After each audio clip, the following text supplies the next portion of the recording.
Quelques mots. Quelques mots pour vous dire que dans cette vidéo, au titre accrocheur, qui pourrait paraître racoleur, mais qui ne veut en rien coller la tendance de Hold Up, il s'agit plutôt de tracer un portrait global. N'oubliez pas ça. De travailler sur la systémique, l'holistique, avant même que j'introduise le sujet. A tout de suite.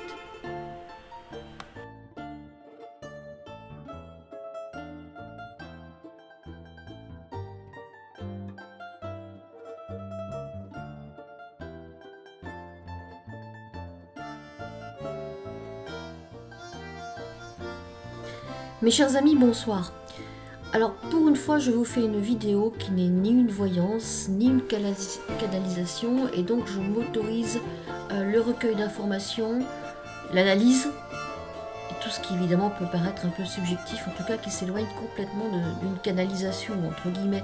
Je ne suis pas censée dire autre chose que ce que l'on me dicte, ou une voyance, où j'essaye de m'en tenir strictement à ce que je perçois. Alors pourquoi entre guillemets cette vidéo informative? Bien parce qu'il me semble que ce que nous sommes en train de vivre, c'est littéralement une guerre contre l'humanité.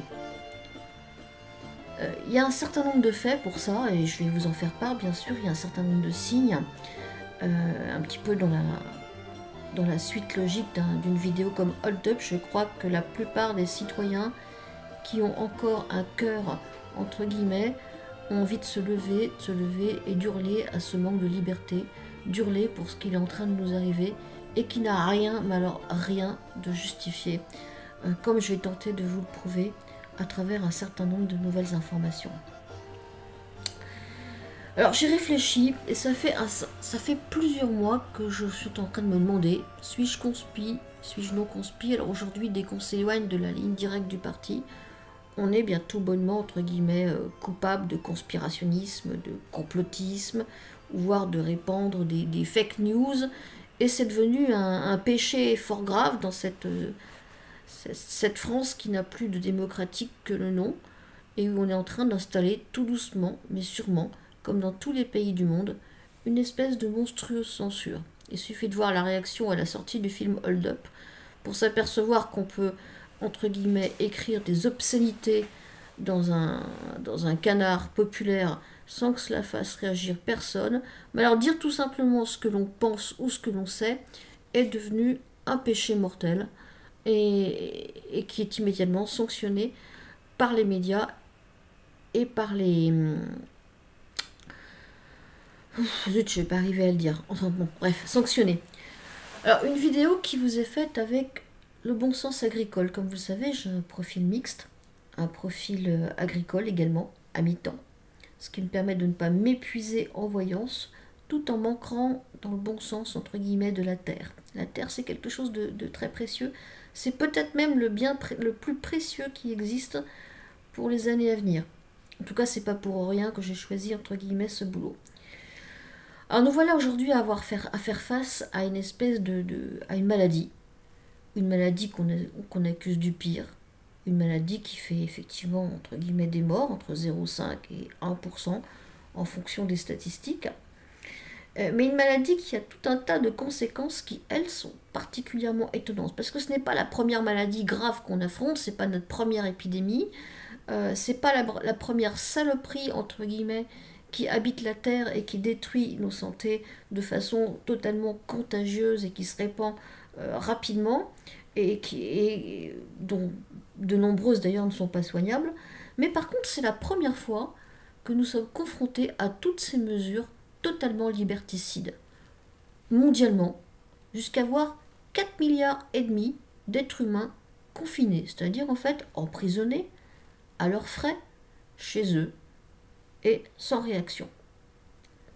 Et des humains qui en sont arrivés à s'auto-autoriser, entre guillemets, de sortir pour subvenir à leurs besoins élémentaires. Ce qui me semble quand même assez grave. Donc je me pose un certain nombre de questions et on va toutes les retravailler ensemble. Alors, pourquoi font-ils pour le Covid ce qu'ils n'ont jamais fait pour le reste? Ça, c'est la première question la plus importante.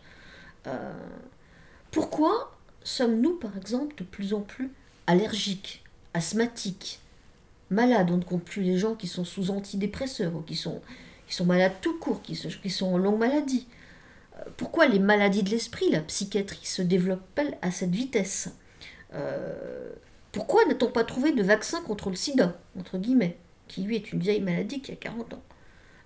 Que dit le corps médical quand les caméras ont le dos tourné au sujet du Covid, des allergies, des douleurs? Pourquoi les enfants sont-ils de plus en plus obèses? Pourquoi le QI, coefficient intellectuel, est en train de sombrer, entre guillemets? Pourquoi nous interdit-on de plus en plus, et on verra que entre guillemets, à plusieurs reprises et pour plusieurs raisons, pourquoi nous interdit-on les forêts? Voilà, il y a un certain nombre de questions qui n'ont pas toutes des réponses et qui méritent qu'on se les pose. Parce que quand nous aurons terminé, entre guillemets, ce raisonnement, quand nous aurons terminé toute cette étude ensemble, eh bien, on va pouvoir en conclure qu'il est en train de se passer quelque chose de très grave. Nous en sommes arrivés à la fin d'une civilisation que nous connaissions bien et que nous appelions la civilisation normale, pour rentrer de plein pied dans une espèce de dystopie affreuse qui n'a rien effectivement à envier, pour reprendre les termes de Hold Up, au monde nazi que nous avons tant critiqué. Vous savez qu'on est en train d'interdire également un certain nombre de choses dont vous n'avez pas connaissance, notamment dans le monde agricole. Alors on va on va reparler de tout ça. Et puis avant tout, je vous invite à ne pas me croire sur parole, à faire vos propres études. Mais c'est pas une vidéo où je vais vous informer de choses particulièrement étonnantes ou révolutionnaires, c'est pas le but, non. C'est une vidéo qui a pour objectif d'ouvrir les portes de la réflexion en vous montrant quelques infos qui, elles, ont toutes été vérifiées, de façon à ce que vous puissiez par la suite faire votre propre raisonnement. En face de moi, j'ai la plupart des gens que je connais et avec qui j'ai travaillé, ou qui ont travaillé avec moi, entre guillemets, sont des gens intelligents, qui ont un cerveau qui savent s'en servir. Et je vois pas pourquoi aujourd'hui, ils se contenteraient simplement d'allumer à 20h TF1, Antenne 2 ou BFM, et de suivre les yeux fermés le petit couloir qu'on est en train de leur tracer et qui mène je ne sais où.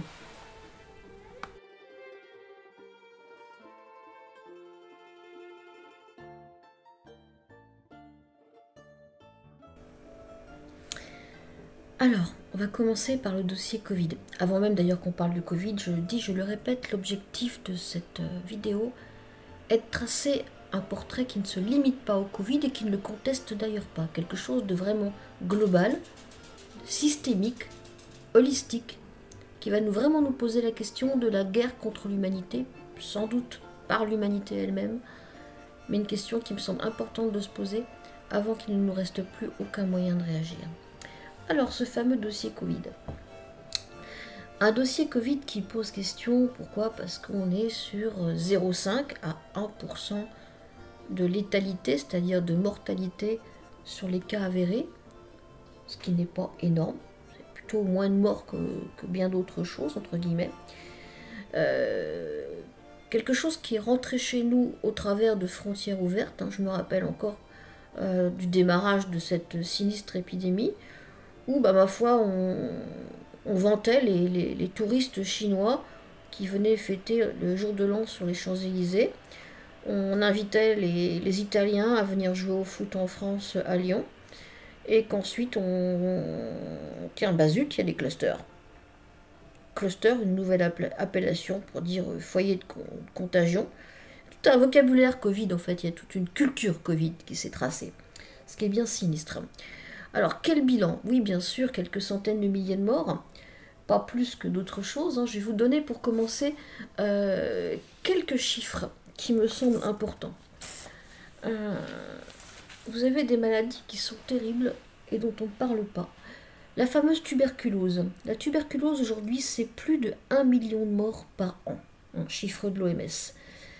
Dans 47% des cas, on commence à voir ce qu'on appelle des foyers multirésistants, c'est-à-dire qui résistent à toutes les sortes d'antibiotiques possibles. D'ailleurs, c'est la raison principale de la mortalité. C'est qu'on ne sait plus faire face, c'est que ces bactéries, enfin là ce ne sont pas des bactéries, bon, bref, je ne suis pas médecin, on ne sait plus lutter contre ça. Il y a pratiquement 10% d'augmentation par an des cas de tuberculose. Maintenant, parlons de ces fameuses bactéries multirésistantes. Elles sont très très connues dans les hôpitaux, souvent responsables à elles toutes seules de ce qu'on appelle les maladies nosocomiales, parce qu'on n'arrive pas à s'en débarrasser, donc forcément, elles deviennent un peu opportunistes et s'installent. En France, 125 000 cas par an. 125 000 cas de personnes qui vont traîner, peut-être toute leur vie ou toute leur mort, une saloperie de bactéries qu'on ne sait pas guérir. Et on n'en parle pas. Le diabète. On ne parle pas du diabète et pourtant on devrait. J'en reparlerai un peu plus tard, mais le diabète, si vous voulez, c'est 3 millions d'insulinodépendants en France. Ça veut dire quoi? Ça veut dire que ces personnes-là ne sont plus capables de gérer leur glucose. Alors comment en est-on arrivé là? Sans doute pour plusieurs raisons. En grande partie la malbouffe. Et autre facteur dont on reparlera, c'est bien sûr l'arrivée du fructose de maïs qui remplace progressivement notre bon vieux sucre dans toutes les boissons et dans toutes les pâtisseries industrielles. Alors ce fructose de maïs, il a un indice glycémique particulièrement élevé, il épuise le pancréas et finit par fabriquer des diabétiques puisque principalement les buveurs de coca, de saloperies, de pâtisseries industrielles sont des enfants. Autre méfait mal connu, la thyroïde, on a 6 millions d'hypo-hyper-thyroïdiens, de thyroïde avec des nodules, que bien sûr on sait les soigner, mais ça reste comme une catastrophe. Et enfin, nos fameuses pathologies chroniques cardiovasculaires, 2 900 000 personnes traitées de façon chronique en France. On a également la dysenterie. La dysenterie, c'est 600 000 morts par an. Voilà, et la plupart du temps avec une bactérie qui s'appelle Escherichia coli et qui est particulièrement contagieuse, soit via les fluides corporels, soit via l'eau contaminée ou les aliments contaminés. Alors, comment vous dire? Le Covid, oui, bien sûr, il existe, il est non contestable, il est grave, il touche particulièrement les personnes obèses, d'ailleurs, ce qui permet une fois de plus de faire une espèce de corrélation malsaine entre cette obésité galopante et ce Covid galopant et parfois mortel sur les gens qui ont du diabète. Alors, j'ai quelques infos qui sont quand même emmerdantes. La première, j'ai pas mal de monde dans mon entourage qui travaille dans le médical, dont l'une qui est soignante dans l'un des grands hôpitaux qui m'entourent, donc dans le Jura.